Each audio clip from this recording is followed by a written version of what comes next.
Assalamualaikum warahmatullahi wabarakatuh.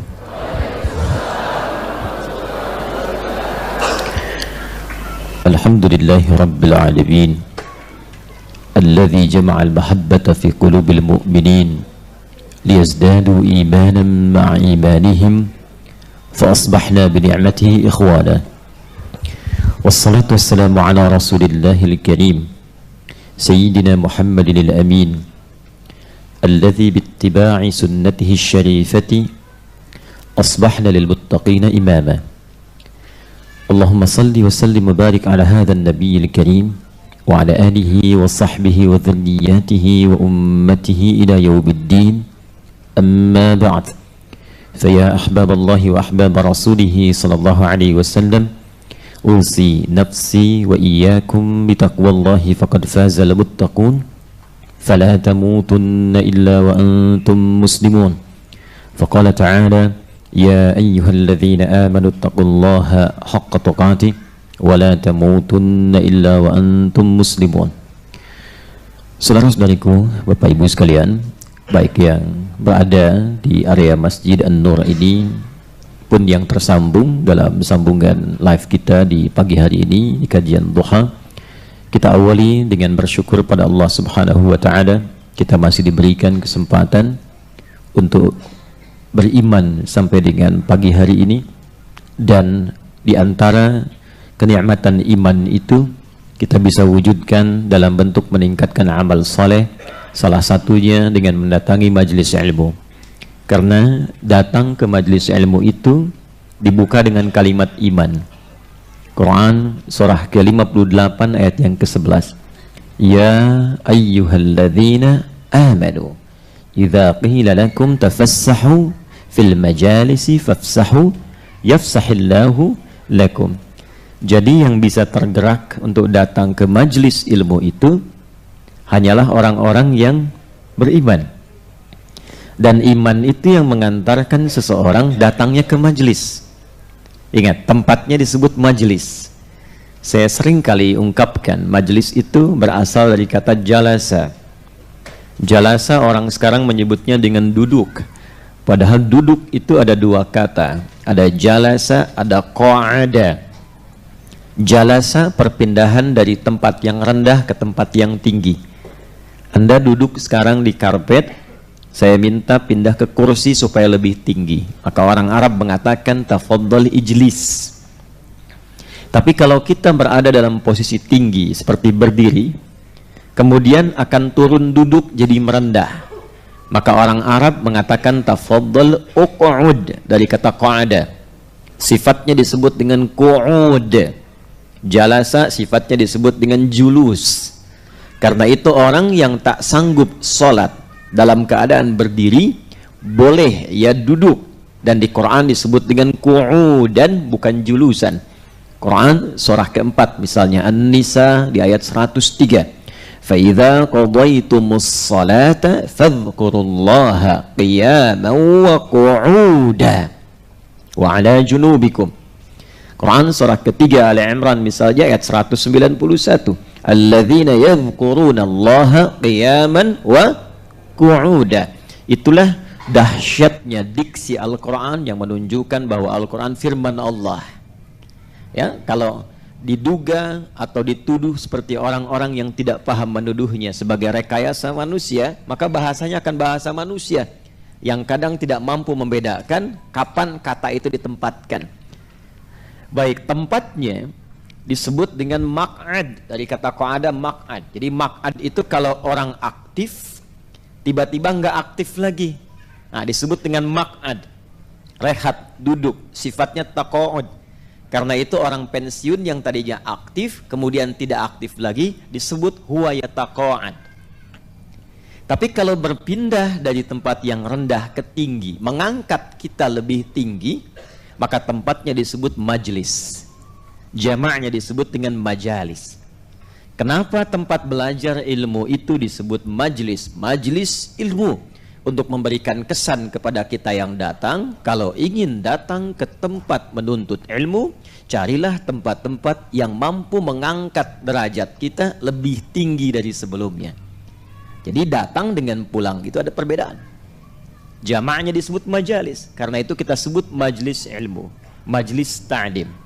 Apa yang terangkat di dalamnya? Dua.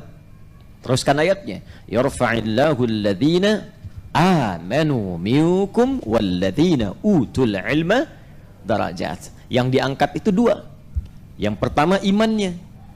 Jadi datanglah ke majlis ilmu yang bisa menaikkan, mengangkat kualitas iman kita lebih kuat dari sebelumnya. Nah, itu yang bagus kata Quran. Nah, yang bisa datang ke majlis ilmu begitu itu disifati oleh Quran orang-orang yang memang punya iman.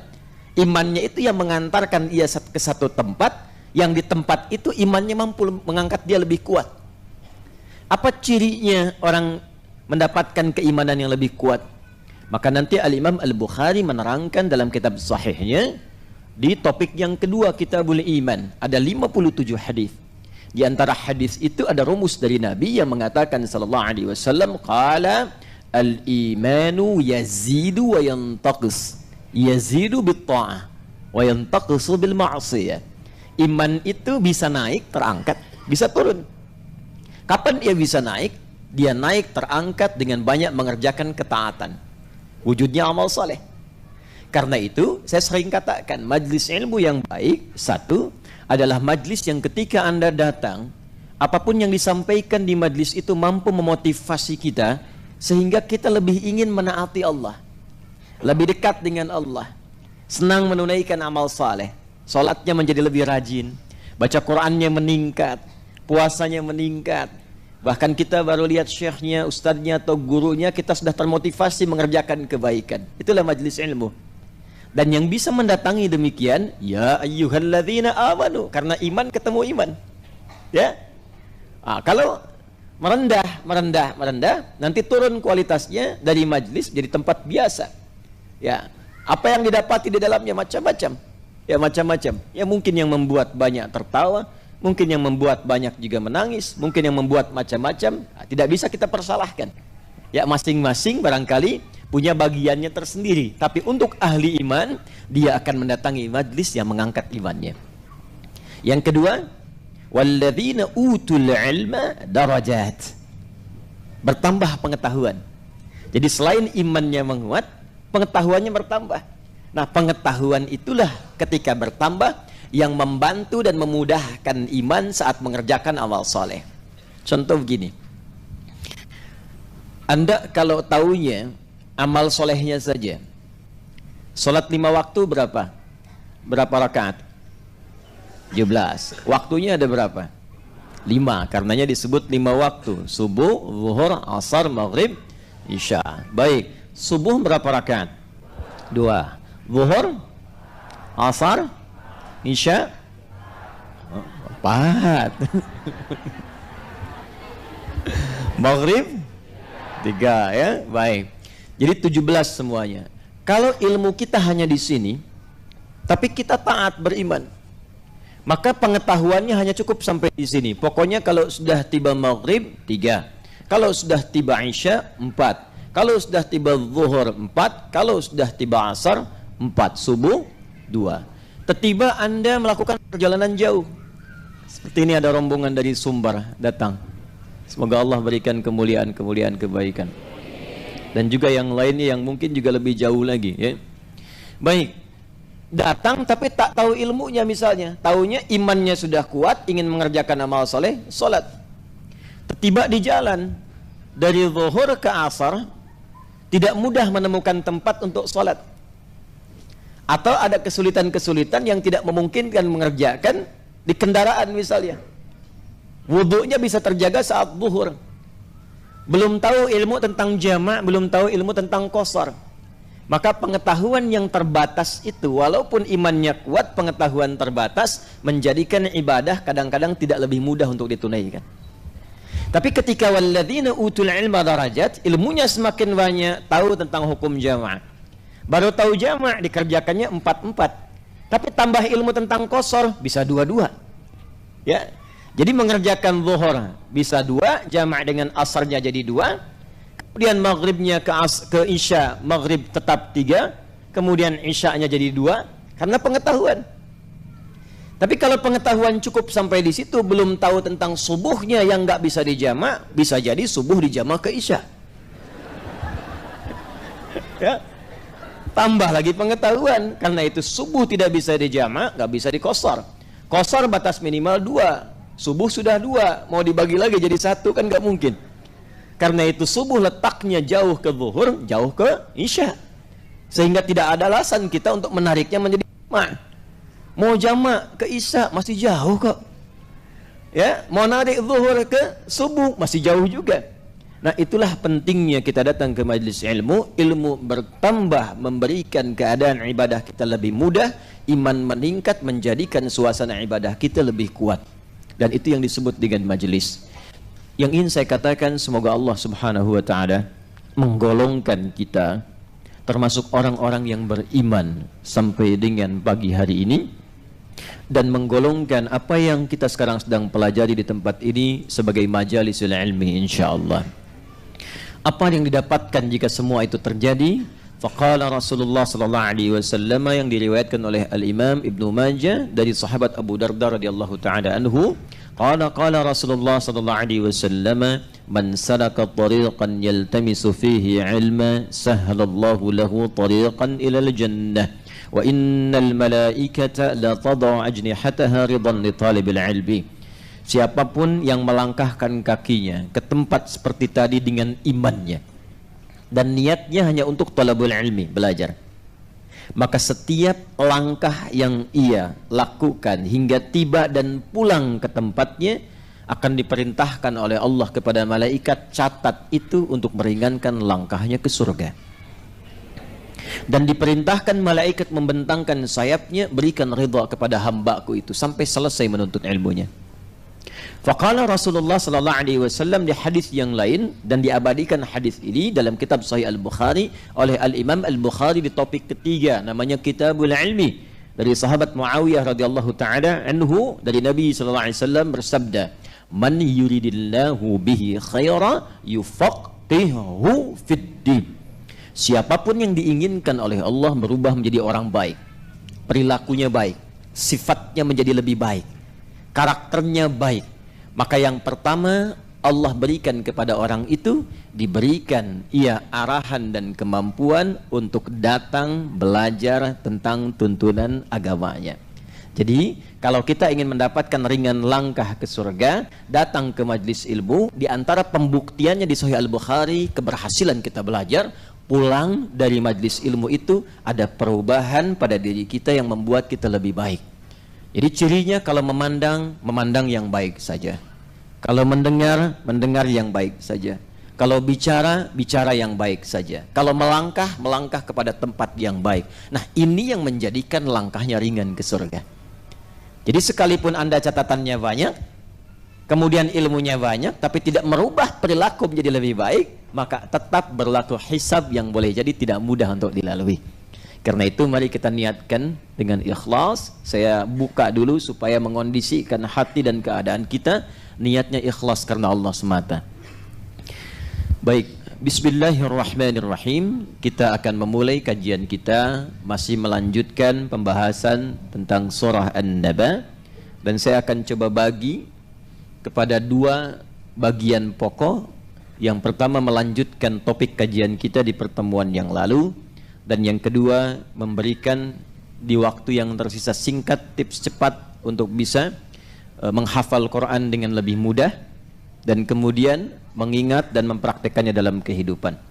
Karena itu mari cepat kita mulai, mudah-mudahan efektif untuk kita bisa lakukan bersama. Bismillahirrahmanirrahim. Surah An-Naba, surah ke-78. Mayoritas ulama menyebutnya dan menghitungnya dengan jumlah 40 ayat dan memberikan nama sesuai dengan karakter-karakter surahnya. Bagi yang baru bergabung, silahkan dicek pertemuan sebelumnya, sehingga saya tidak banyak mengulang apa yang telah kami telangkan dan kami ulas di pertemuan-pertemuan yang lalu. Secara singkat, surah ini diturunkan oleh Allah yang pertama untuk membuktikan kebenaran dan keagungan Al-Quran. Keagungan itu bahasa Qurannya disebut dengan mu'jizat. kebenaran dan keagungan Al-Quran, untuk menunjukkan bahwa Al-Quran benar bersumber dari Allah, sampai kita merasa yakin dan menjadikan itu sebagai pedoman dalam berkehidupan. Ingat ya, jadi bukan sekedar menjadi bacaan, tujuan akhirnya pedoman berkehidupan. Jadi kalau kita nanti mengaji Al-Quran sampai tuntas dan menggali maknanya, kita akan temukan dari Al-Fatihah sampai An-Nas itu isinya kurikulum hidup semua. Jadi bukan sekedar bacaan, membaca itu wasilah untuk tahu isinya. Tapi karena ini adalah mukjizat, ya, firman Allah, maka perlakuannya pun berbeda. Ketika membaca ada pahalanya. Beda, baca Al-Quran tidak ada pahala. Baca Al-Quran setiap hurufnya berpahala. Jadi biasanya saking ada kaidah mengatakan begini, kalau ada sesuatu yang sangat penting, biasanya semua jalurnya jadi penting. Coba lihat, kalau ada kelas VVIP itu tempatnya beda nggak dengan kelas biasa? Beda. Perlakuannya sama tidak? Tidak. Fasilitasnya sama tidak? Tidak. Nah, Al-Quran itu VVIP kelasnya. Ya, kelasnya itu sangat istimewa, beda dengan bacaan biasa. Karena itu untuk membedakan yang istimewa dengan yang biasa ini, baru dibaca sudah ada pahala. Ya, di At-Tirmidzi, hadis riwayat At-Tirmidzi nomor hadis 2910. Nabi SAW bersabda, wa kama qala Rasulullah SAW, man qara'a harfan min kitabillahi falahu 10 hasanat. Siapa yang membaca satu huruf dari kitabullah Al-Quran, baru baca, dia dapat 10 kebaikan setiap hurufnya. Nah, normalnya kaidah amal soleh itu kalau dikerjakan, satu amal solehnya 10. Ya, satu amal solehnya itu paling standar. Kita sedikit belajar tentang rumus menghitung pahala berdasarkan keterangan Al-Quran, ya. Nah, yang standar begini, yang standar kita rinci dulu ya penjelasan kita. Standar itu teorinya ada di Quran. Kalau teori itu kita bawa ke penjelasan. Kalau Qurannya pasti ayat, ya. Quran surah ke-6 Al-An'am ayat 160. Man jaa'a bil hasanati falahu 10 amthaliha. Siapa yang mengerjakan satu perbuatan baik yang bernilai akhirat, bernilai ibadah. Jadi nanti ada perbuatan yang hanya punya nilai dunia saja, tak punya nilai akhiratnya. Ada perbuatan yang dikerjakan otomatis punya nilai akhirat. Apa yang membedakannya? Yang pertama, niat. Karena itu Nabi sering mengatakan, dan seluruh para pakar hadis biasanya itu memulai menerangkan hadis mereka dengan menyampaikan hadis pertama ini, termasuk Al-Imam Al-Bukhari dalam kitab sahihnya. Ya, ada 97 topik pertamanya kitab Bad'ul Wahyi, tapi hadis pertamanya tentang apa yang akan saya sampaikan ini. Ya, an Abi Hafsin Umar bin Al-Khattab radhiyallahu ta'ala anhu qala Rasulullah sallallahu alaihi wasallam, innamal a'malu bin niat. Nah, niat itu yang membedakan perbuatan menjadi hasanah atau bahasa kitanya ibadah, ya, atau hanya menjadi rutinitas saja. Ya, rutinitas. Contoh begini. Contoh, bapak ibu misalnya, baik, bangun dari tidur, rutinitas bukan? Makan, rutinitas bukan? Minum, rutinitas bukan? Berpakaian, rutinitas bukan? Nah, itu rutinitas, tiap hari dilakukan, tiap hari dikerjakan. Pertanyaannya, jadi ibadah tidak? Ayo, padahal sudah bertahun-tahun itu dikerjakan tuh. Pertanyaan saya, jadi ibadah tidak? Nih. Nah, tergantung niat. Nah, sekarang ibu diniatkan nggak dari dulu tuh jadi ibadah? Awas, hati-hati. Wal 'asr innal insana lafi illa alladzina wa amilu sholihati ini. Bagaimana caranya kalau ingin jadi ibadah? Ikuti sesuai petunjuk Nabi. Nah, Nabi mengajarkan sesuatu menjadi ibadah, kita niatkan ibadah, dipandu oleh Nabi sallallahu alaihi wasallam supaya menjadi ibadah lewat formula doa namanya. Karena itu semua perbuatan kita itu diiringi dengan doa. Coba Bapak Ibu cek, bangun tidur ada doanya? Ada. Apa doanya? Akhyana ba'dama amatana wa ilaihin. Tahu dari mana? Baik. Makan ada doanya? Minum ada doanya? Nih, barusan ke masjid. Masuk masjid ada doanya? Keluar masjid ada doanya? Loh, ada yang mau ke toilet. Masuk toilet ada doanya? Keluar toilet ada doanya? Masuk masjid kaki? Keluar toilet kaki? Hah?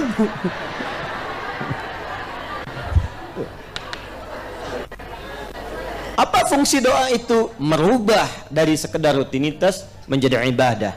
Kalau sudah jadi ibadah, jadi hasanah namanya. Nah, hasanah itu maksudnya apa? Ketika perbuatan menjadi ibadah, diperintahkan oleh Allah, tuliskan bekal akhiratnya ya malaikat. Maka standarnya, setiap jadi ibadah, dapatlah bekal akhirat, hasanah 10. Nah, ini yang dibawa pulang, ini yang disebut dengan ajrun namanya, yang kita sebut dengan pahala. Tuh. Ya, lahum ajrun ghairu mamnun. Ya, inna hadzal qur'ana yahdi lillati hiya aqwam wa yubashshirul mu'minina alladhina ya'maluna as-salihati anna lahum ajran kabira. Ini ajrun. Jadi setiap 1 ke 2, 2 ke 3, 3 ke 4 namanya ajrun. Bahasa kitanya pahala. Jelas? Di hadis Muslim jarak 1 ke 2-nya 500 tahun. 2 ke 3 500 tahun. 3 ke 4 500 tahun. Jadi setiap kita mengerjakan perbuatan rutinitas diniatkan sebagai ibadah, maka dituliskan hasanahnya poinnya 10. Ini standarnya. Karena itu dunianya kita usahakan menjadi hasanah, bukan cuma rutinitas. Bangun tidur semua bangun, tapi jadi ibadah tidak. Kalau tidak jadi ibadah, kehilangan 10 kebaikan. Kalikan 500. Itu cara berpikirnya. Nah, ini yang dibawa pulang. Anda berpakaian, Anda berdoa misalnya, ya. Ketika Anda berdoa dapat poin 10. Tapi kalau nggak berdoa nggak jadi ibadah. Ketika tidak menjadi ibadah, jadi rutinitas saja, maka semua kegiatan itu manfaatnya dunia saja. Pertanyaannya, saat meninggalkan dunia, fungsi pakaian itu masih berlaku atau tidak? Tidak. Ke alam kubur aja udah ganti pakaian, ya kan? Ke akhirat tidak dibawa. Nah, apa yang dibawa pulang? Yang dibawa tuh ininya. Karena itu konsep yang diajarkan kepada kita, petunjuknya dari Al-Quran, pastikan dunia menjadi hasanah. Nanti hasanah ini, setiap catatan ini akan dikonfirmasi saat di akhirat, saat pulang. Inilah yang dituliskan dalam kitab Iqra kitabaka kafa binafsika al-yawma 'alaika hasibah. Karena itu kita berdoa, ya Allah, mohon bimbing hamba supaya semua kegiatan dunia itu menjadi hasanah. Dan hasanah ini akan dikonfirmasi saat di akhirat. Maka populer dan virallah doa memohon dunia hasanah, akhirat hasanah. Quran surah kedua Al-Baqarah ayat 201, paling kanan sebelah bawah di mushaf. Dunia, akhirat. Wa minhum may yaqulu rabbana atina fid dunya wa fil akhirati wa qina. Doa apa itu? Terserahlah, sapu jagat, mau doa ada sapu, nggak ada jagatnya jagat, nggak ada sapunya, terserah. Yang penting hasanah. Nah, kembali ke Quran. Quran istimewa, Quran beda. Karena istimewa, karena Quran itu beda, maka Allah berkenan menyampaikan pada Rasulullah SAW bukan sekali baca Qurannya, tapi setiap hurufnya, ya. Man qara'a harfan min kitabillahi, hadis riwayat At-Tirmidzi. At-Tirmidzi ini nama aslinya Muhammad. Beliau tumbuh berkembang di kota Tirmidz sehingga disebut dengan At-Tirmidzi. Nomor hadis 2910.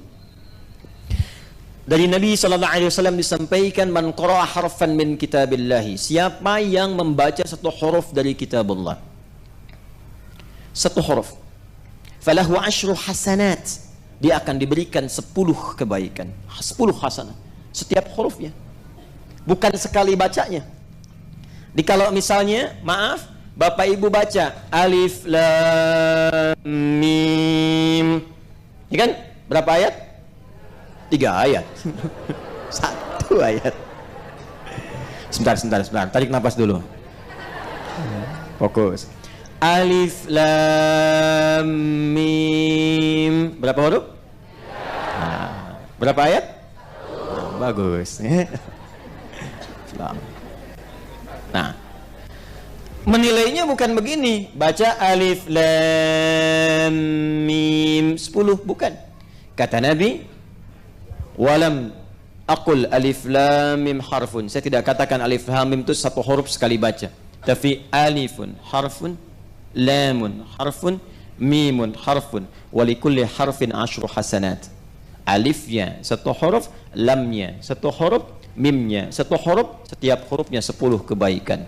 Jadi kalau kita melihat alif lam mim ada berapa huruf? Nah, berapa pahalanya? Itu hitung-hitungan Bapak Ibu. Kalau kita ngitungnya pakai ilmu lagi, ilmu yang keempat dalam gramatikal bahasa Arab. Yang pertama nahwu, kedua saraf, ketiga balaghah. Balaghah dibagi 3 lagi, ma'ani, bayan dan badi'. Nanti ilmu keempat disebut arud. Arud itu punya 16 formulasi, tapi rumus cepat dari ilmu arud itu adalah kita menghitung dari apa yang didengar, bukan apa yang dituliskan. Jadi kalau di ilmu arud itu misalnya ada rumus pertama tawil, tawilun lahu dunal bukhari fadailu fa'ulun mafa'ilun fa'ulun mafa'ilu. Fa'ulun itu ditulis dia fa'ulun pakai nun lagi di ujungnya. Di apa yang didengar itu yang ditulis. Ini Nabi menyebutnya alifun, ya kan? Rumusnya begini, tegak bentuknya. Tapi kan begini hurufnya. Alifun. Tuh. Ini berapa huruf? 3. Ini huruf apa? Bukan, ini hamzah. Oh. Hamzah berapa huruf? Tuh 2, 3, 4.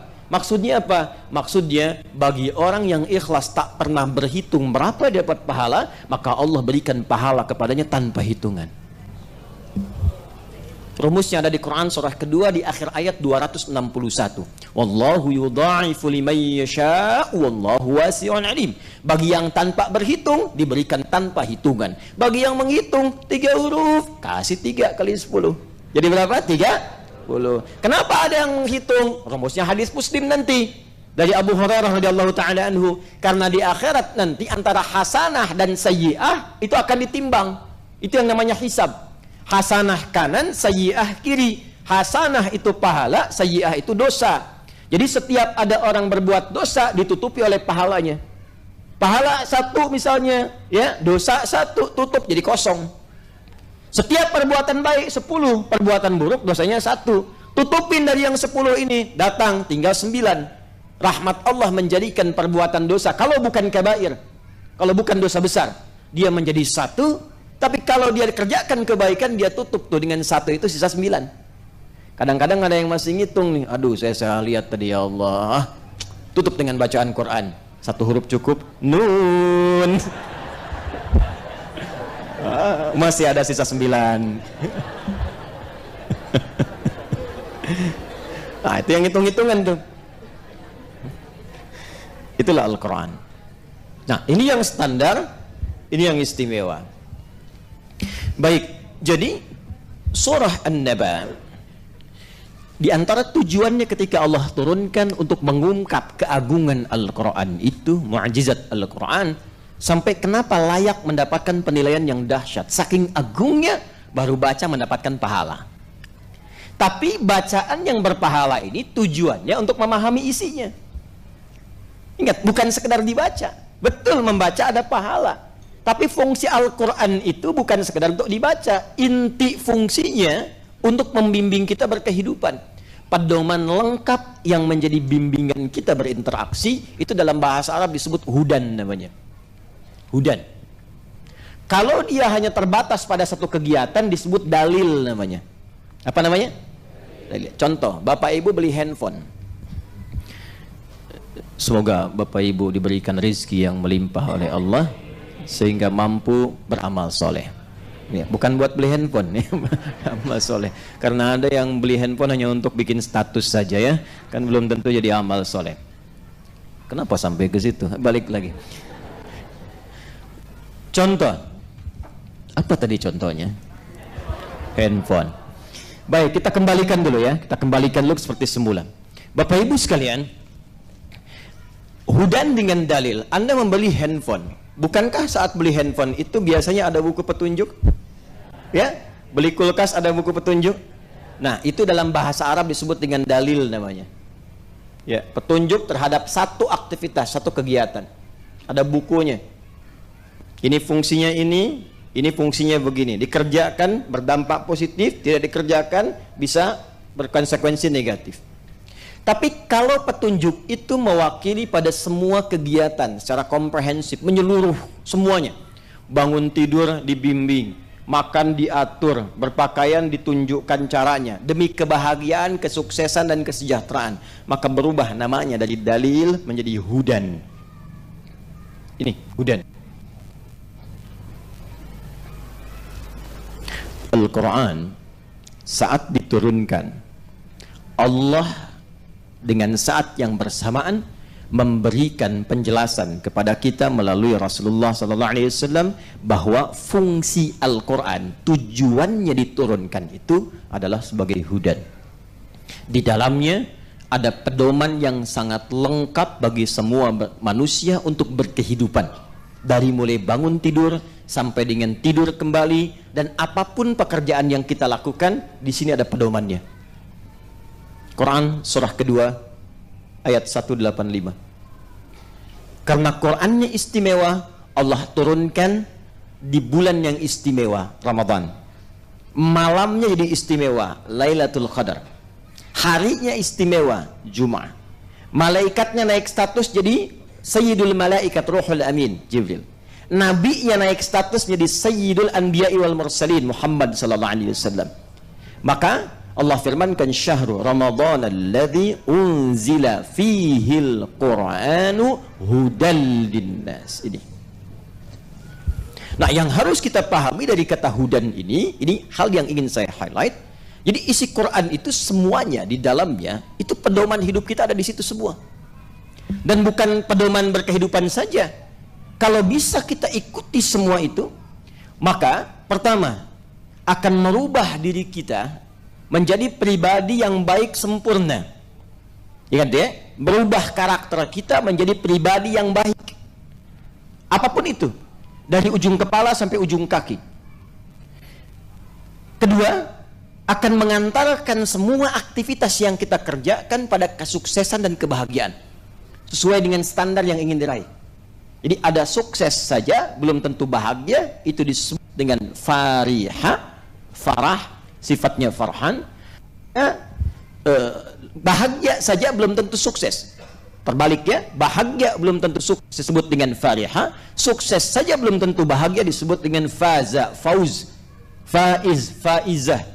Ada yang namanya faizah, fauzan, faiz, faizin. Itu orang yang diharapkan sukses dalam kehidupan walaupun belum tentu bahagia. Asalnya begitu, asalnya. Ada yang kedua, bahagia belum tentu sukses, itu farihah, farah, farhan. Muhammad Farhan, ada yang namanya Farhan, orang yang diharapkan bahagia selama hidupnya walaupun belum tentu sukses. Nah, sekarang kalau Anda diminta memilih sukses tapi tidak bahagia atau bahagia tapi enggak sukses, pilih mana? Ya, saya tahu itu. Ya, saya paham. Bahagia dan maka katanya berubah menjadi falahun. Falahun. Orang yang mendapatkan falah disebut muflih.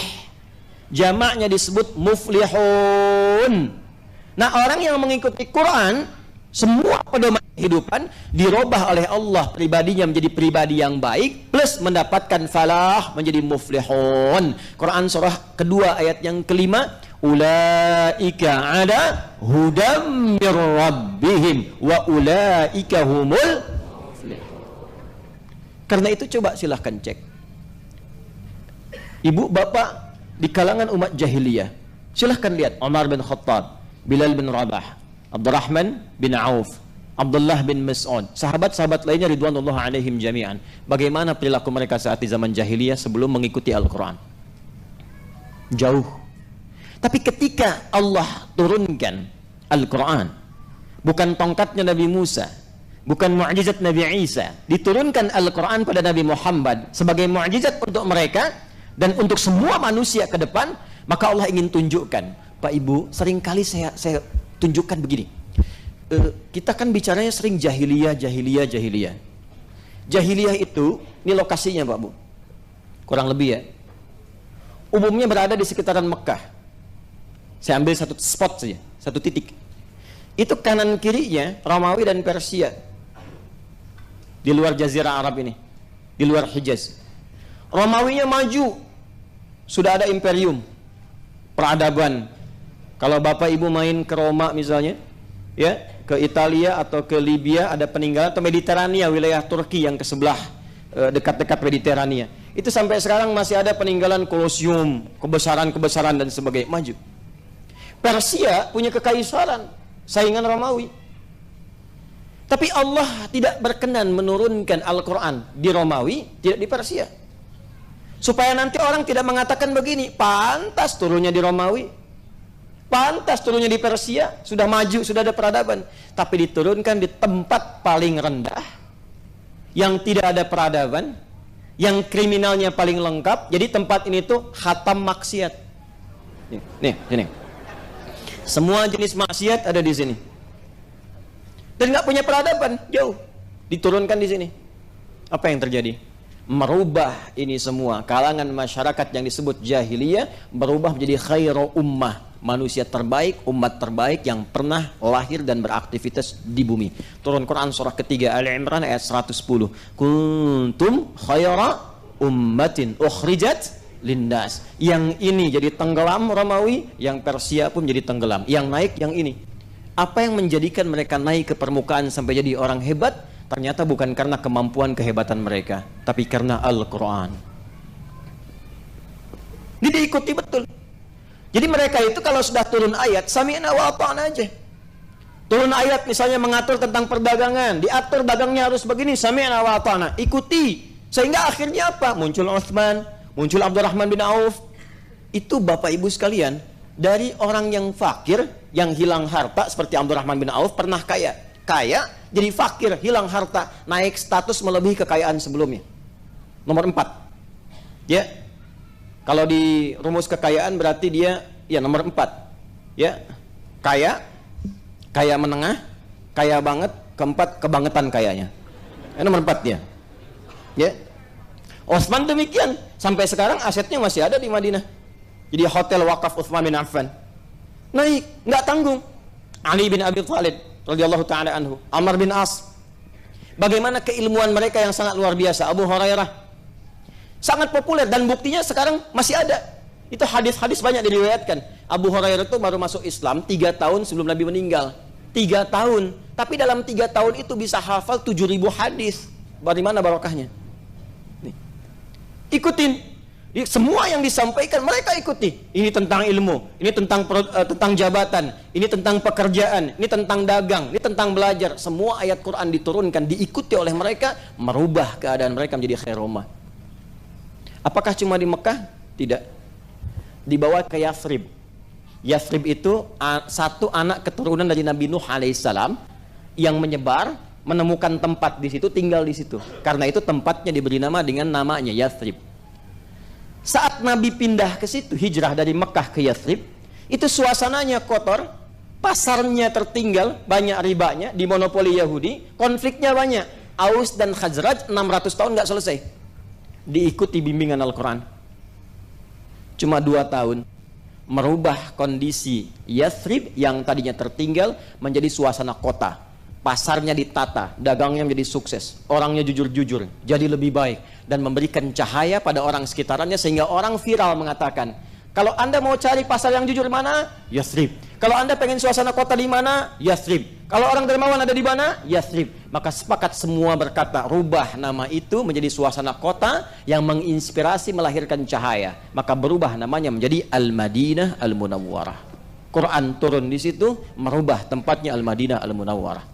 Bawa ke Afrika Utara, sampai ke Andalusia, semangat Qurannya dibawa, maka berubah menjadi suasana kota yang berperadaban. Muncul peradaban Islam di Spanyol 700 tahun. Bukan peradaban Arab.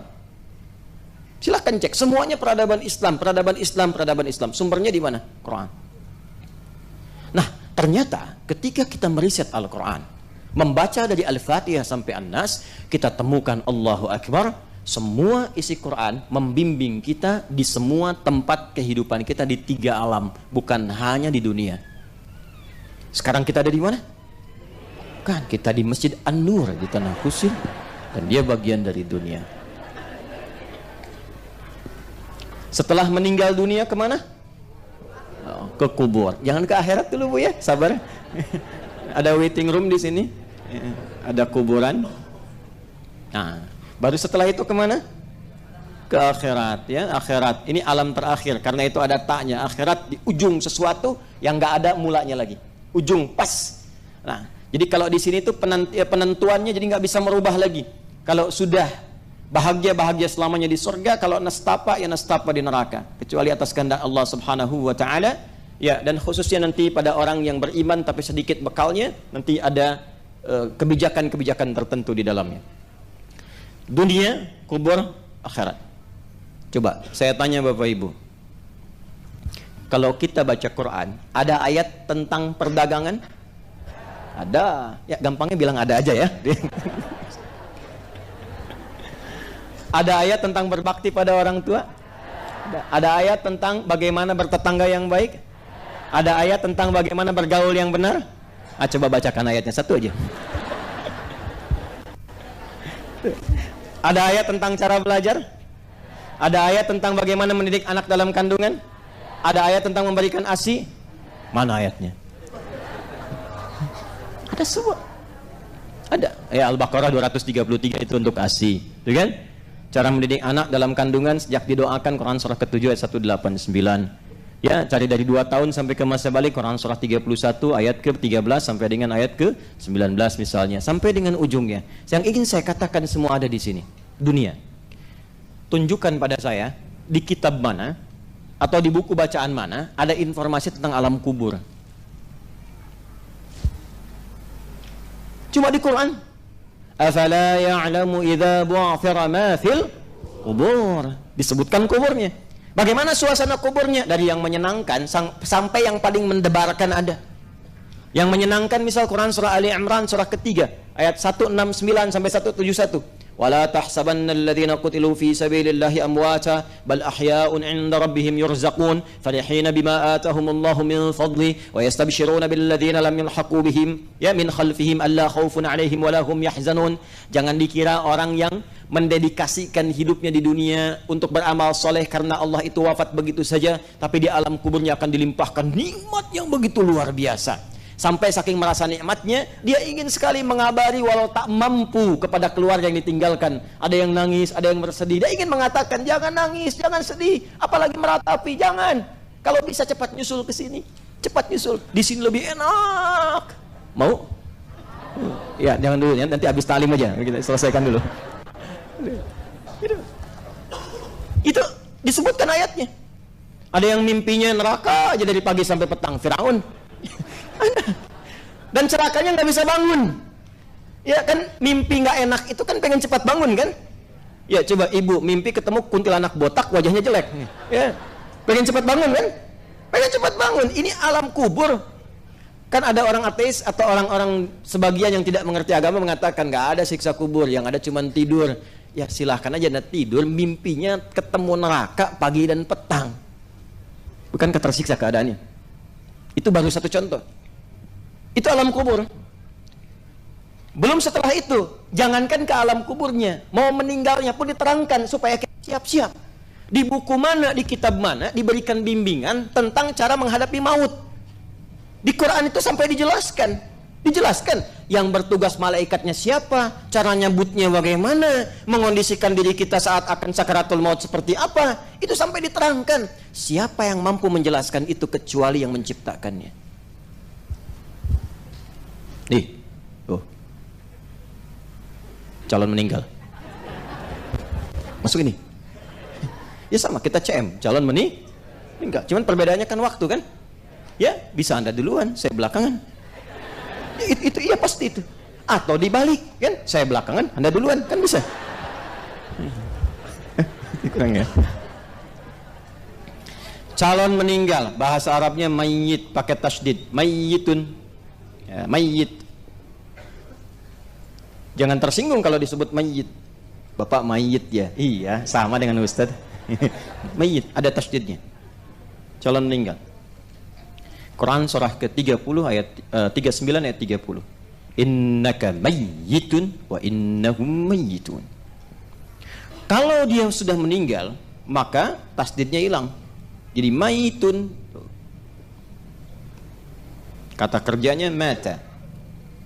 Siapa yang ngambil tasdidnya? Nafasnya diambil sampai kemudian hilang, tercabut rohnya, nafasnya hilang, namanya maut.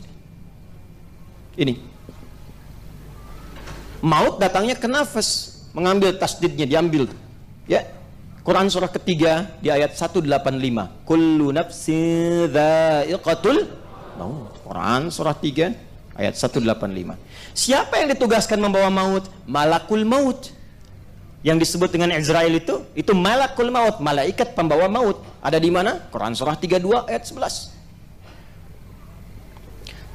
Paling kanan sebelah bawah di mushaf. Qul yatawaffakum malakul mautil ladzi wukkila bikum. Semuanya ada. Jadi begitu seseorang kedatangan maut, ya, kapan tibanya maut itu sesuai dengan batas. Batasnya disebut apa? Ajal. Makanya kita katakan sudah tiba ajalnya, gitu kan? Ya, kata ajal itu adanya di Quran. Surah keberapa misalnya? Surah 7 ayat berapa? 34. Walikulli ummatin ajal. Fa idza jaa ajaluhum la yastakhiruna sa'atan wa la yastaqdimun. Anda bayangkan, urusan mau meninggal pun itu diatur. Bagaimana Ustadz cara maut itu dicabut? Bagaimana supaya nyaman, supaya enak, supaya tenang? Ya, maka diterangkan nanti di Quran surah ke-89 ayat 27 sampai 30. Yang dicabut kan nafasnya kan? Kullu nafsin dha'iqatul maut. Gimana caranya supaya nafas dicabut dengan tenang, nyaman, enak? Disebutkan sifatnya di Al-Quran. Ketenangan itu disebut dengan mutmainnah namanya. Sifatnya disebut dengan tuma'ninah. Maka Allah panggil, ya ayyatuhan nafsul mutmainnah irji'i ila rabbiki radiyatan mardiyah fadkhuli fi ibad wadkhuli. Nah, mutmainnah sifatnya disebut tuma'ninah. Jadi kalau ingin meninggalnya husnul khatimah, nafas mutmainnah, maka cari sifat tuma'ninah. Ditemukan di mana tuma'ninah? Dalam ibadah. Karena itu dalam sholat kita temukan tuma'ninah. Ruku' tuma'ninah kan? Sujud tuma'ninah kan? Ya, sampai kita berdiri merasakan tenang. Intinya apa? Kalau pulangnya pengen nyaman, maka sempurnakan ibadah. Itu yang disebut dengan wa'bud rabbaka hatta ya'tiyakal yaqin. Di Quran ada semua. Baru masuk ke kubur. Bangkit dari kubur pun ada lagi ayatnya. Sampai ada surahnya, surah Al-Qiyamah, satu surah sekalian, surah ke-75.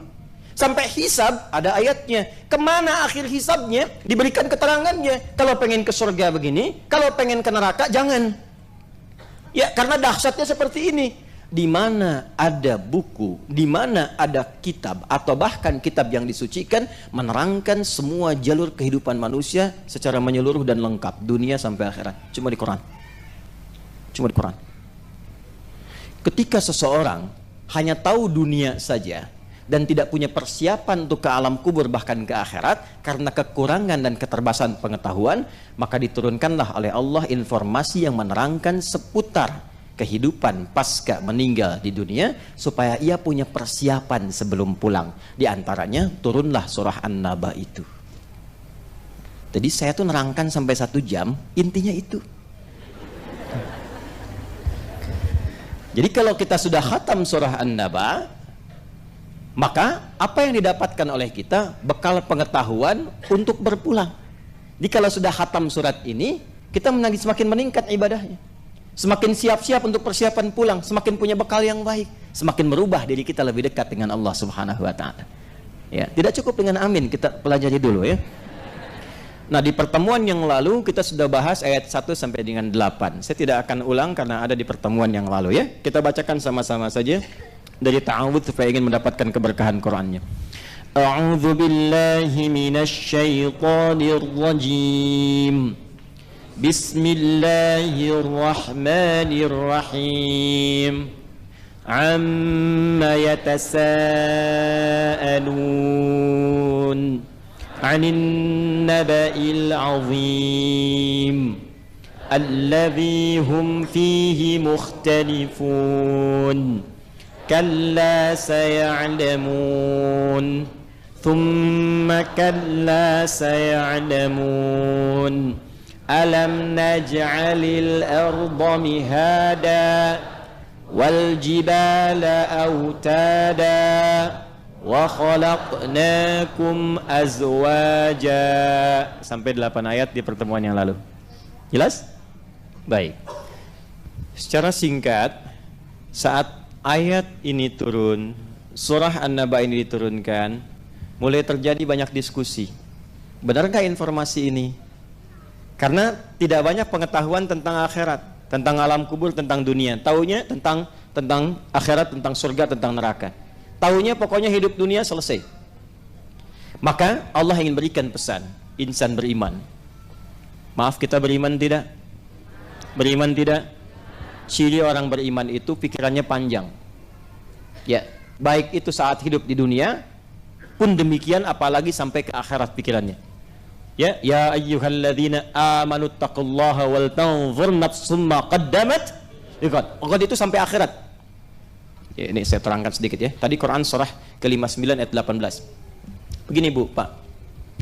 Ini dunia, kubur, akhirat. Misalnya ada adik-adik juga yang masih belajar, masih kuliah ya. Baik. Kalau saya tanya begini, Anda kuliah untuk apa? Gini aja, yang masih kuliah angkat tangan, supaya nggak jawab yang nggak kuliah. Nah, Mas, kuliah di mana? Hamka. Jurusan apa? Kenapa ngambil kesehatan masyarakat? Supaya masyarakat sehat. Baik. S1 aja atau mau sampai S2? S1 aja dulu. Ke depan mau lanjut S2. Kapan? Setelah lulus langsung atau mau kerja dulu? Kerja dulu. Lalu berapa tahun setelah kerja mau ngambil S2? Hah? Kalau sudah siap, kapan siapnya? Apakah setelah menikah atau sebelum menikah? Udah siap. Jadi belum jelas kapan kesiapannya. Belum. Baik. Udah nikah? Aduh, miskin juga nih. Ya. Orang Arab tuh kalau bilang miskin bukan miskin harta, kasihan gitu kan.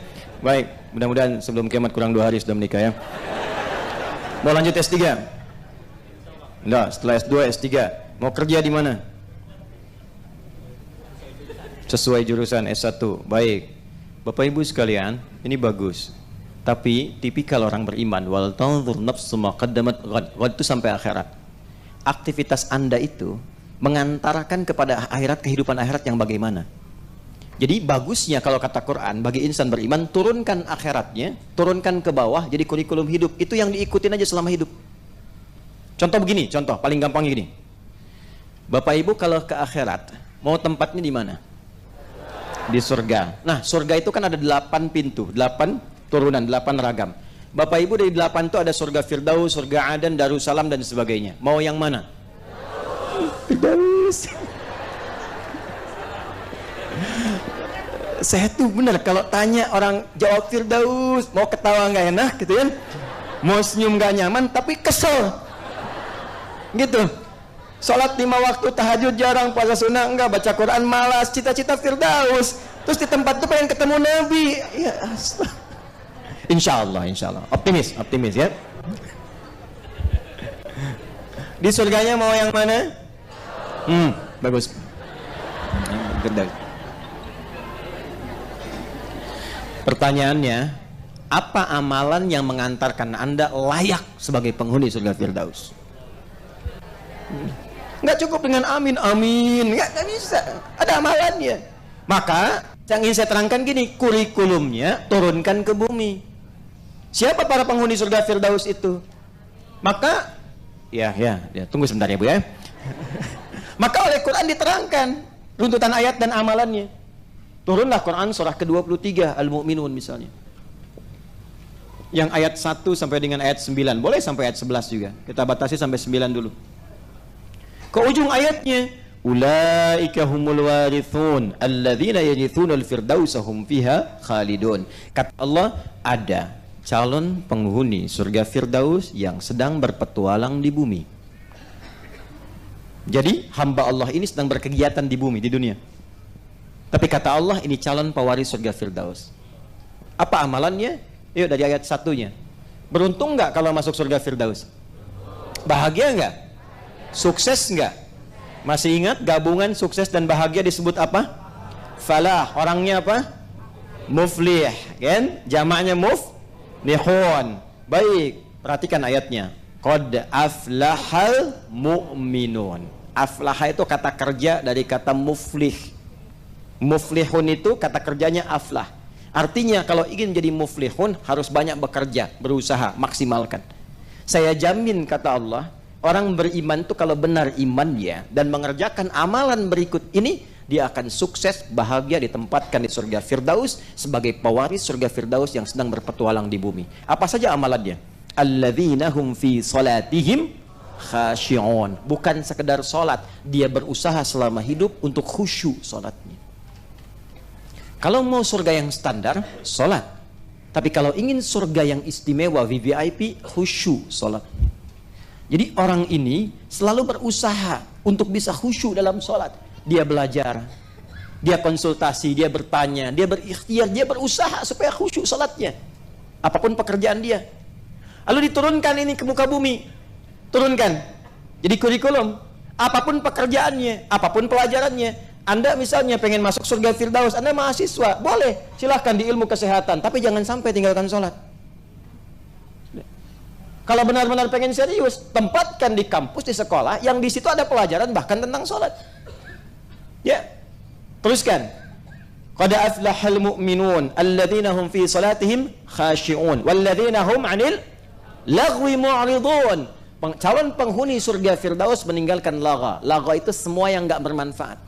Sehingga penghuni surga Firdaus itu kalau bicara, semua punya nilai dari pembicaraannya. Nggak ingin tergerak menyampaikan sesuatu yang sia-sia, yang nggak ada maknanya. Di semuanya, bahkan candanya pun masih ada manfaatnya. Nabi itu bercanda, Pak. Nabi itu kadang sifatnya humoris. Beliau tertawa bersama orang yang senang, ya, berduka bersama orang yang setengah mengalami musibah. Ada 150 hadis kurang lebih tentang canda Nabi SAW. 150 hadis. Sampai yang gerahamnya terlihat, sampai yang kelihatan bagaimana bersih keadaan beliau. Ada tawanya, ada candanya. Canda di rumah tangga dengan istrinya, ya, walaupun istrinya sudah sepuh, misalnya seperti Sayyidah Saudah binti Zam'ah, itu masih bisa bercanda, Bu. Ya, Sayyidah Saudah itu sudah sepuh, menikah dengan Rasulullah, senang bikin kue lewat adonan. Itu kalau sedang bikin adonan, Nabi datang, adonannya masih diberikan di keningnya seperti ini, bermain begini. Tuh. Coba bapak, kakek dan nenek masih bercanda nggak tuh? Dan masih manggil sayang. Masih manggil apa? Sayang. Kapan terakhir manggil sayang sama pasangan? Semoga nanti Anda cepat nikah, ya. Ini. Nah, ini keluarkan semuanya. Walladzina hum lizzakati fa'ilun. Zakat. Berarti kalau pengen ke surga Firdaus harus punya cita-cita bisa zakat. Bagaimana bisa zakat? Ikhtiar. Kerja maksimal. Jadi bapak, saya tanya nih, bapak yang kerja nih, ibu yang di rumah, Anda bekerja sampai punya kedudukan, jabatan, harta banyak dan sebagainya, tujuan akhirnya apa? Ya, mudah-mudahan Allah berkati rahmati. Ya. Apa tujuan akhirnya? Kalau cuma mengoleksi kemewahan, rumah mewah, kendaraan mewah, ya, kehidupan nyaman, itu belum bisa ke sini. Orang-orang calon penghuni surga Firdaus, dia bekerja berusaha itu supaya untuk ibadah. Dia bekerja supaya bisa zakat, dia bekerja supaya bisa infak, dia bekerja supaya bisa sedekah. Allah kasih bonus dunianya, kaya juga. Apa kurang cukup pengetahuan tentang Abdurrahman bin Auf bagaimana kekayaannya? Kaya, hidupnya mewah, luar biasa. Tapi kemewahannya mengantarkan beliau ke akhirat yang ringan sekali proses seleksinya. Nyaris tanpa hisab. Utsman bin Affan kaya luar biasa, tanpa hisab masuk. Udah kaya, hidup mewah, nyaman, masuk surga tanpa hisab, top. Ya, ini miskin gak jelas, banyak maksiat, ya kan? Itu yang bahaya. Jelas sampai sini? Itulah kurikulum hidup. Nah, termasuk kurikulum hidup yang diajarkan di surah An-Naba ini adalah tentang kurikulum hidup pasca kehidupan di dunia. Dan Allah terangkan dulu, nih di dunia saya sudah atur begini supaya kita yakin dulu, diberikanlah muqaddimah. Supaya yakin dulu.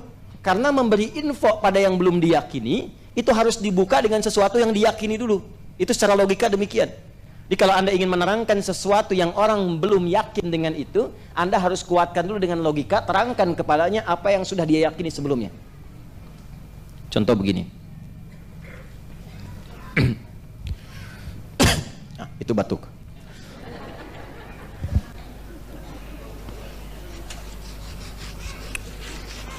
Bapak Ibu tahu tentara?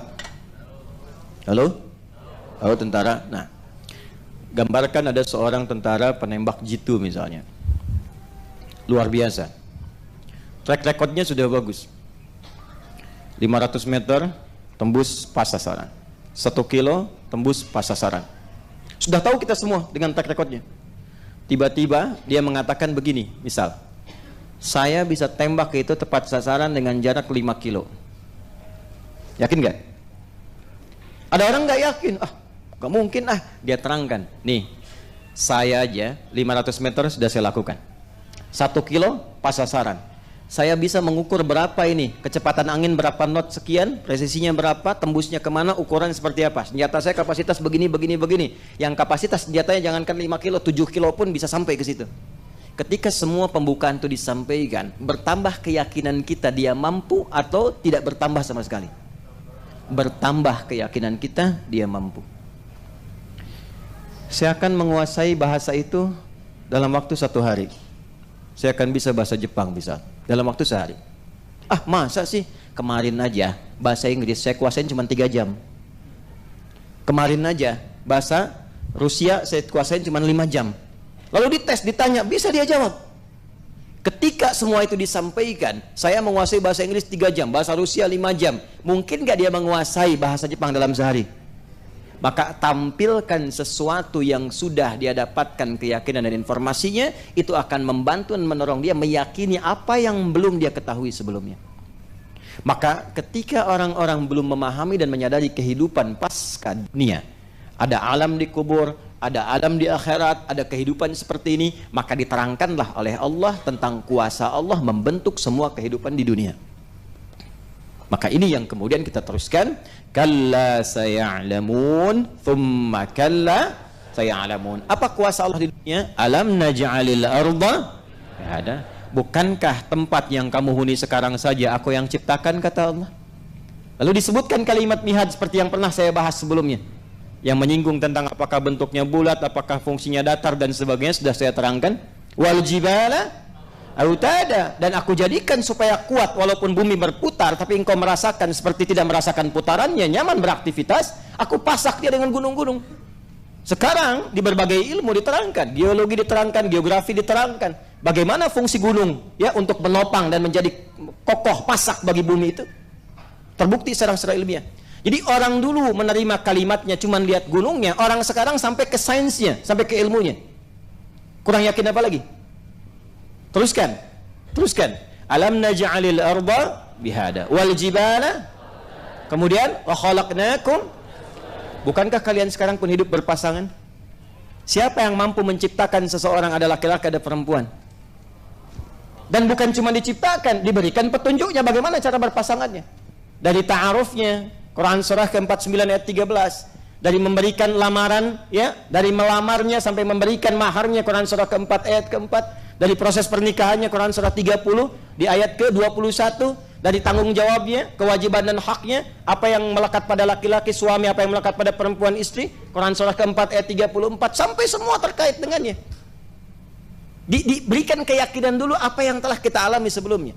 Kemudian setelah itu waja'alna naumakum subata waja'alna al-laila libasa waja'alna an-nahara ma'asha wa banayna fawqakum sab'an shidada waja'alna wahaja wa anzalna minal mu'sirati ma'an thajjaja linukhrija bihi wa jannatin. Selesai. Itu tentang segala yang terjadi di dunia yang telah Allah ciptakan, yang kita alami setiap waktu. Jadi seakan ingin mengatakan begini, Aku yang menciptakan segala yang engkau alami di dunia ini. Setiap saat engkau lihat, engkau riset, engkau pelajari di kampus-kampus, engkau dapatkan dalam kehidupan, maka aku pula yang telah menyiapkan kehidupan akhirat seperti yang engkau rasakan saat di dunia ini. Aku yang buat, maka akhirat pun aku yang telah ciptakan. Maka kalau sekarang engkau alami, engkau yakin, kenapa engkau tidak meyakini apa yang sama yang telah aku buat untuk akhirat? Itu maksudnya. Jelas sampai sini?